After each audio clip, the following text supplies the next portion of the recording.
Mrs. Ibukun Awosika is an African entrepreneur, author, international leader, and global culture shaper. She is the chairman and founder of the Chair Center Group, a leading furniture and security systems provider in Nigeria, with an undergraduate degree in chemistry from the University of Ife. She serves as chairman or board member on various corporate and non-profit boards around the world. In addition to her work, I'm abridging this profile right now, it's quite long, but just for you to know, in addition to her work leading businesses, Mrs. Awosika is also committed to serving nations. She was recently appointed to the UK G7 Impact Task Force. She's a member of the Nigerian Economic Summit Group and served on the pioneer board of the Nigerian Sovereign Wealth Fund. Mrs. Awosika has spoken at numerous world conferences and platforms, including the Global Leadership Summit, where she shares her knowledge. She's a woman of many firsts. She was the first female chairperson of Nigeria's premier bank, First Bank, the first Nigerian recipient of the prestigious International Women Entrepreneurial Challenge, and the first African recipient of the International Friendship Award 2019 by the Queen of Spain. Ladies and gentlemen, please welcome Mrs. Ibukun Awosika. Good afternoon, everyone, and it's definitely my pleasure to be here for Tosin primarily, and then here for everyone else on account of Tosin. I'm a relationship person, so it does relationships do count with me, and I'm very proud of Tosin and what she's done with the 83 team and what they're doing together in building the company. So it's definitely my pleasure to be part of this Give Back project that they have put together for the benefit of the community that is here today. What are my thoughts in terms of, I know they said 5 key things I would like to share about my journey and things I consider to be nuggets for success. I try to think about 5 things. First, for me, it's about you having a sense of yourself. When you have a sense of yourself, you will be in a position to make the right choices for you along the path of your own journey. One thing I've learned about life is life offers us options always on multiple fronts. There are various options that are presented before us. And in walking those options, you need to have some defined parameters that helps you to know why one option, as good as it looks, as exciting as it seems, is not the right fit for you because it doesn't fit in with the sense of direction of where you want to go with your journey. And in my life journey, I've had to make many choices along the way, even from an early age, from secondary school, trying to decide what to do with my university education. First, liking the idea of being a doctor as it was in those days. Many of us wanted to be part of major careers in certain fields. And then realizing early enough that I didn't like certain parts of being trained as a doctor in terms of dealing with real dead bodies in medical school. So I changed my mind. You can't be a doctor, you don't like dead bodies or you like blood. So I changed my mind about that and decided I wanted to be many things. First, I thought I'd be a lawyer, and then I changed my mind about that, and then decided I wanted to be an accountant. And in trying to be an accountant, I did invest in, are we still connected? Okay, all right. Yes, because your screen went black. So that's why I was wondering if, I'm missing something. Okay. Anyhow, I decided I wanted to be an accountant. And through my chemistry degree in university, I invested in taking my free electives from Faculty of Accounting and Administration, and did insist and got to serve in Akintola Williams and Co., which is now Deloitte. But by the end of the 1 year of working as an audit trainee, I realized just how much I hated it, as much as I thought that was what I wanted for myself. But then I still wanted to work in a bank, but not be an accountant. Anyway, one thing led to the other. 3.5 months after, after youth corps, I had spent the 3.5 months in a furniture manufacturing company and realized I love the idea of transforming space, and a lot of things came together. And at an early age in my 20s, I decided to set up a furniture manufacturing company, which didn't seem like a good idea to many people at that time and season in Nigeria. Anyhow, it's been 30-something years of building a furniture manufacturing company. But along the side of that as well, I have also realized that was just one expression. It's not who I am. I followed a moment, and it has built into an institution. But the critical thing is how that process helped me to self-identify what my real strengths were. And over that period, one of the things I invested in was education, continuous education. So my number 2 thing would be to continuously renew your mind and empower your mind with knowledge. If you're here today, you're obviously in that mode.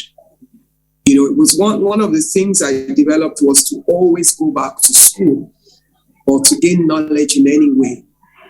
And my thirst and quest for continuously educating myself empowered me in multiple ways. It helped me to build an amazing network of people and relationships across my different academic expressions, which also served my business purpose. But more than that, it helped to affirm my thinking and my mindset.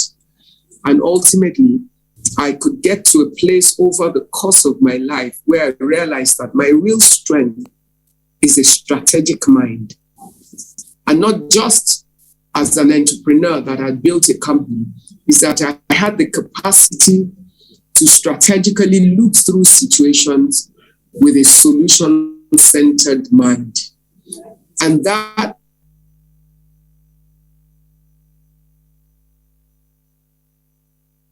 afforded of what the industry is.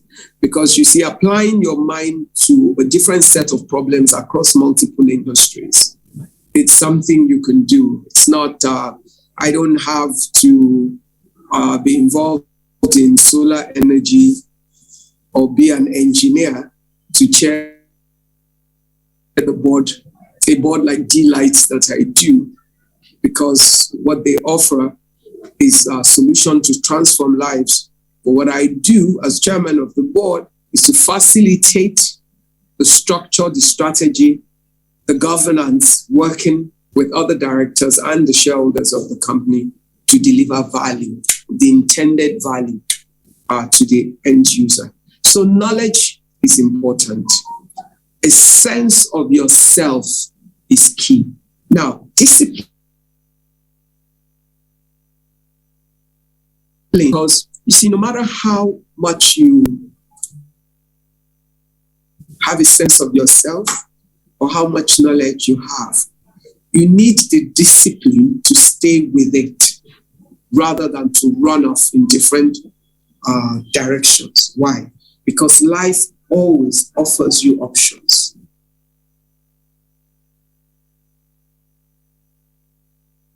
Of taking options, you will never settle and build You will do a bit of this, a bit of that, and a jack of all trades is a master of no trade.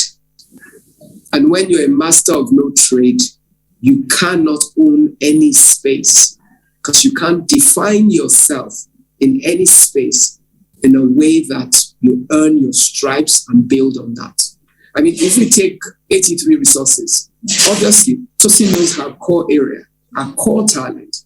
But what is different about 83 is, okay, they're a media house, but they're not a traditional, well, not media. Yeah, advertising and all of that. Is that the right word? Yeah, strategic communication and all of that. But what is different is that they have differentiated themselves by redesigning an old industry in a way that it can work with new generations and new emerging industries, which is why they can engage with the likes of Facebook or Meta or whatever they're called now, and futuristic industries who have a different set of requirements in terms of their engagement. I was at their cocktail and I listened to the head of communication for Facebook Meta, who was talking about what she loves about them is the fact that they're resourceful, they're flexible, they're open, to change. They work with you on their feet to respond to the issues that come up in order to meet the need of their client. Now, most traditional companies are a bit fixed in their ways and have rules and guidelines by which everything is done. But having the discipline to understand that this is our industry, but built into that discipline is the flexibility to mold and morph into what your customer needs. That means you need an innovative mind and a creative, flexible nature. It means you must have the capacity to embrace and engage other people. You must have the mind to consider other people's opinion and thinking. Now, why is that also critical? You can't be a leader and lead any organization or any team if you don't have the capacity to embrace ideas from others or to lead with flexibility.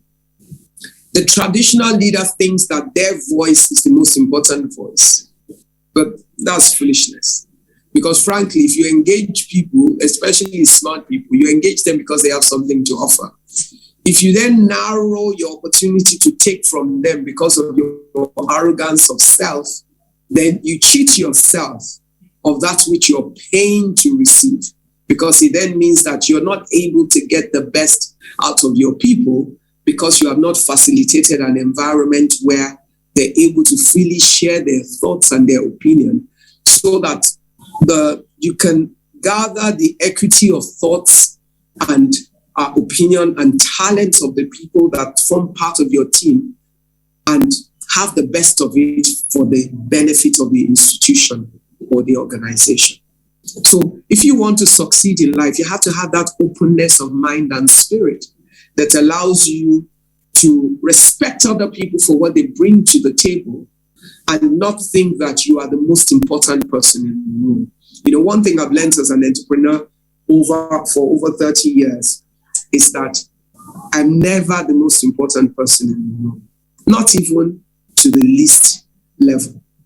My driver is as important in my life as I am. Why? Because the convenience of having someone else worry about traffic and getting me to where I'm going allows me the space to use the time in the Lagos traffic as an economic time on my phone or on my iPad, doing work or having conversations or doing other productive things, simply because your attitude to managing people, which is a major part of my key nuggets for success in life.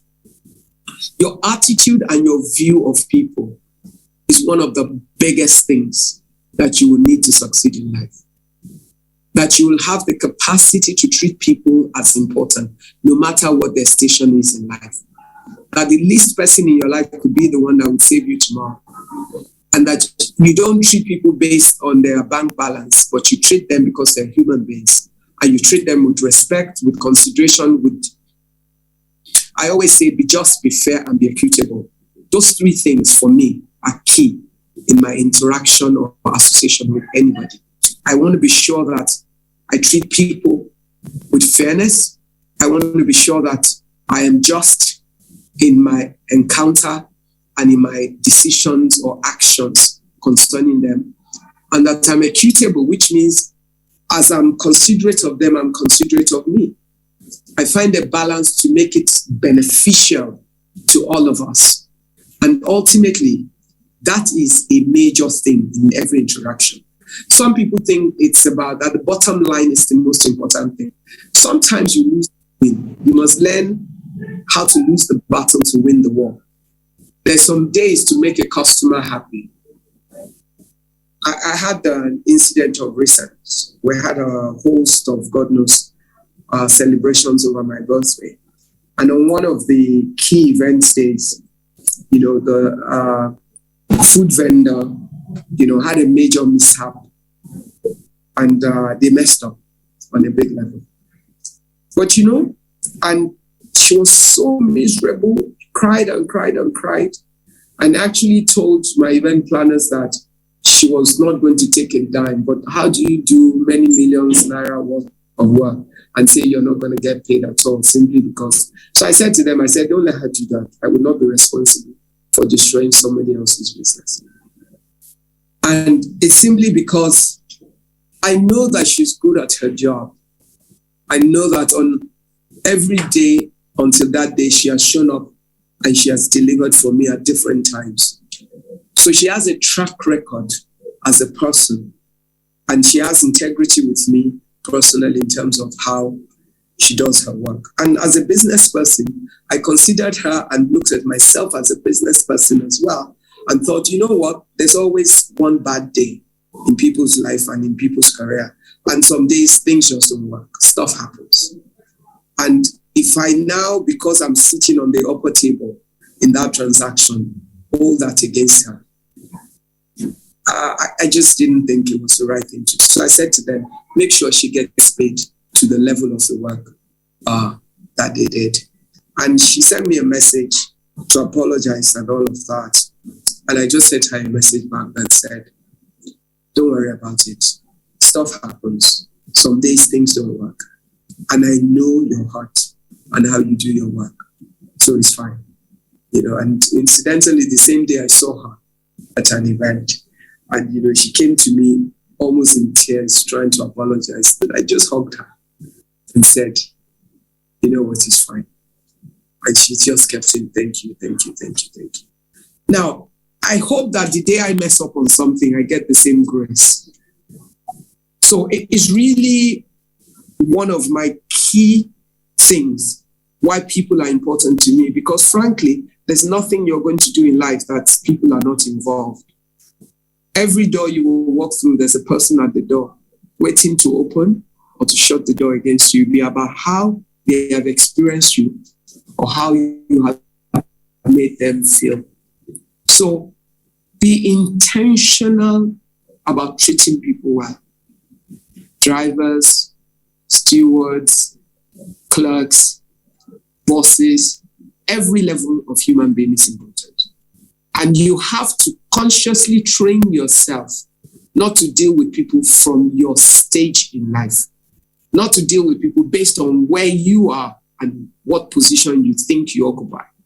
Not because it's very easy to be courteous to people above you, but it's more difficult for many people to be courteous and equitable to people beneath them. But I believe that if you really want to survive in life, because people change station in life often. So you might meet someone down tomorrow and treat them badly. They'll be waiting for you somewhere else, and you never know where. And if it's not them, maybe you'll be there. Spouses, their cousins, their uncle, their aunt, someone they have influence over, but that you have a need from. life is very dynamic and things happen. So, whatever you seek, whatever your ambition is, let it have a human face.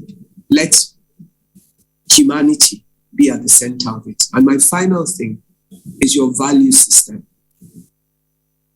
Take time to personally define what your values are, which means what is important to you, what are the things you will never do, what are the things that no matter what happens, you will fight for. You must define your truth before you get to a place of challenge. If you don't define it, when you encounter challenges, the challenges will define how you act. Not necessarily because it will be the right way, but it will be your pressured way to act. And honestly, troubles will last a season, but your testimonial as a person will last your lifetime. And that's why you must pay attention to being a person of integrity and of character, because that's something you can't drop, something you carry with you everywhere. Your children will benefit from it or suffer from it. Your generations will pay a price for your track record, or they will get a lot of gains from your track record. It's all in your hands. If you make the right choice, you will win over time. And if not, it might seem like you're winning for a season, but there's always a payday. Everybody will pay at the right time. Thank you very much. I'll take your questions.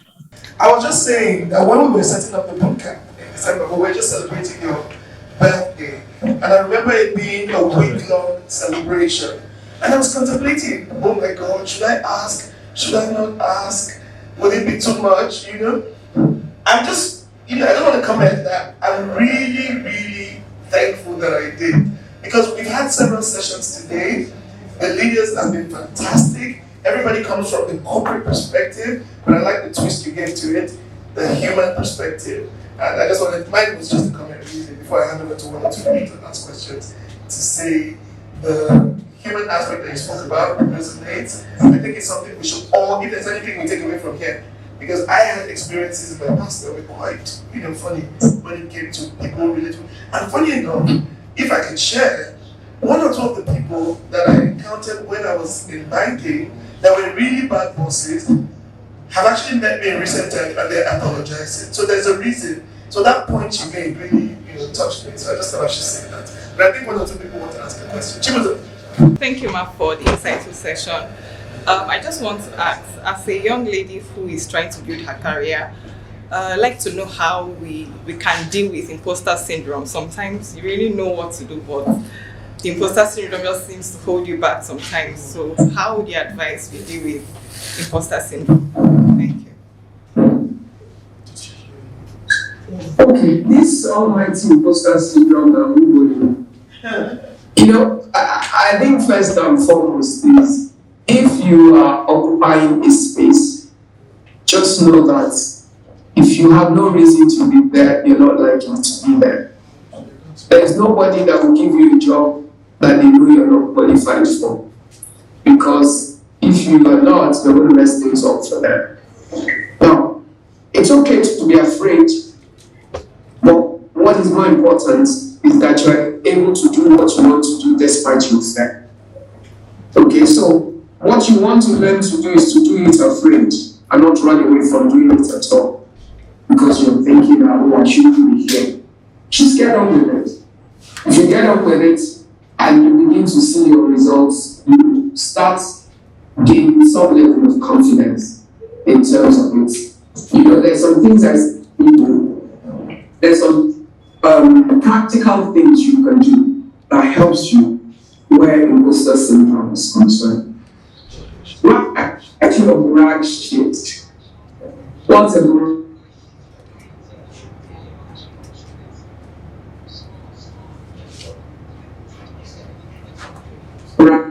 brag shit? Is the shit you write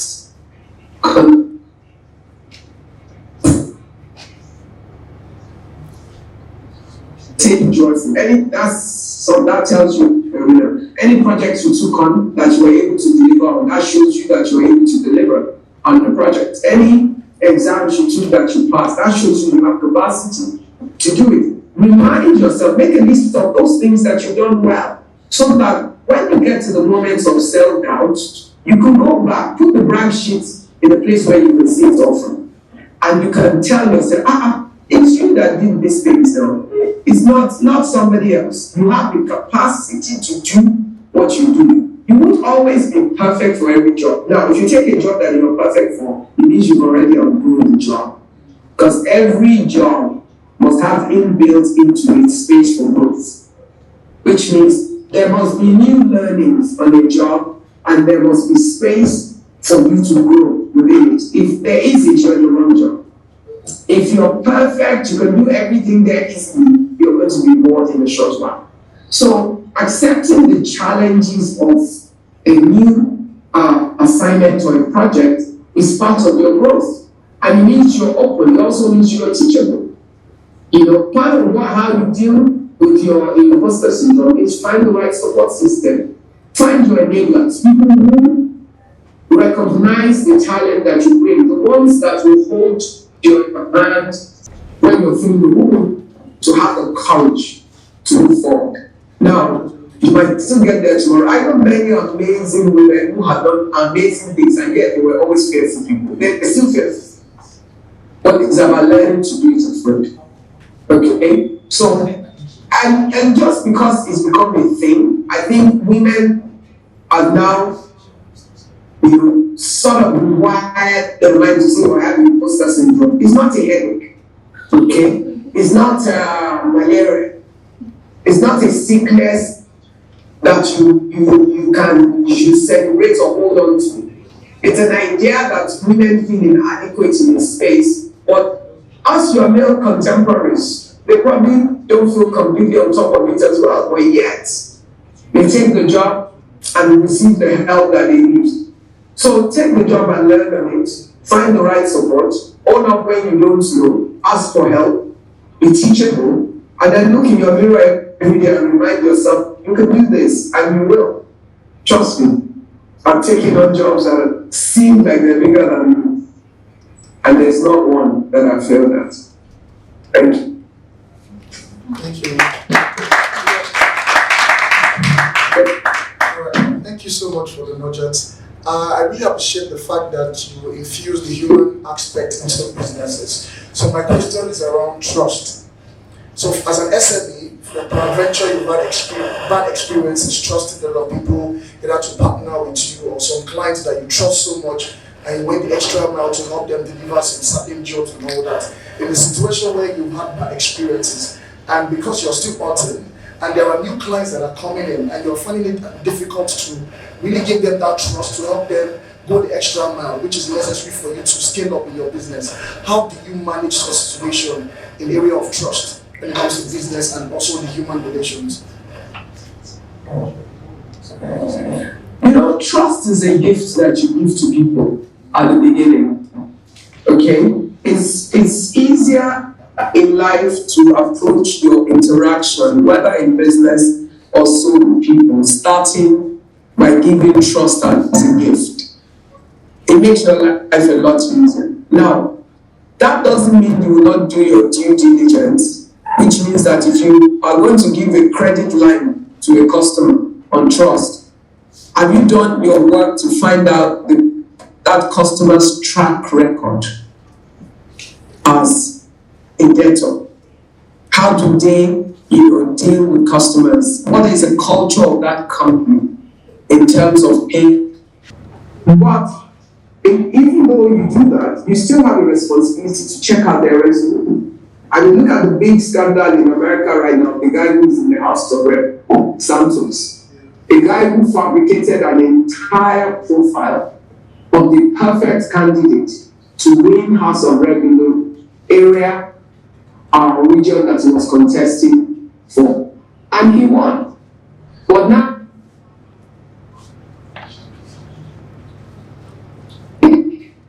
Sachs and Citibank, like he said he did, is not Jewish, like he said that he is. his mother did not die in September 11 because he's somewhere in New York, Long Island, that he's contesting for. He created a perfect candidate, animal lover, because maybe there are many old people around, voters around the area where said, just an unimaginable level of deceit. Now, that can happen. But if you're employing someone and they give you a CV and you don't check it out, then you failed in your own responsibility to protect yourself. Your duty of care is what you dropped. Because it's not that you're not acting trustworthy or you're not acting in trust by not taking their word for it, but you have a responsibility to do the needful by doing your due diligence. And thereafter, you're going to trust that the person will pan out in the course of work as the promise of who they were in the interview. But you're going to give them trust first by giving them the job and the offer and allowing them 6 months to prove themselves or not. And then you can make a decision. So trust is a currency. You get to spend it both ways, but you also invest in it. And it's not an immediate currency, it's a currency of time. It's based on relationship. Your best friend isn't your best friend from just out of the blues. You don't trust someone you can share your life with just out of the blues. It's based on experience and relationship over time. And when it comes to business, it's the same. But you must also have the grace and the discipline to know when it's not working. And if you're giving someone grace a few times and they failed, then you know that they are not trustworthy and you have the responsibility to take the right action to protect yourself or your company in that situation. You do not offer credit to people that are not creditworthy. You can sell to them, but you sell to them on a payment basis, which means if I offer you a service and I've given you credit before and you failed at it, the next time I'm going to offer you a service, you have to pay me up front. I still offer you my service, but you pay me up front. That way I know that I can eliminate the problem that I've dealt with. I think across your different spaces, whether your friends, your customers, or your own staff, trust is something you build over time and invest in. And you learn every day where trusting people is concerned. There's no end to it. That's just the truth. There will always be some surprises down the line, but hey, what's life without some exciting moments? Thank you so much, man. Can you hear me, man? Just is back with the I can hear you too. Okay. So, yeah. This brings us to the end. You're actually our last speaker for today. We've had like 5 speakers today. There were 3 marketing experts and 3 business leaders. Now, I can tell you how delighted that I am that this aspect of the program was infused, because really, all we wanted to do was digital marketing. And I just woke up one morning and I'm like, hang on, I do know some business leaders. To enrich this process, we can actually bring them in to speak about some success nuggets. And honestly, this has been a very, very interesting, impactful, everything part of this bootcamp.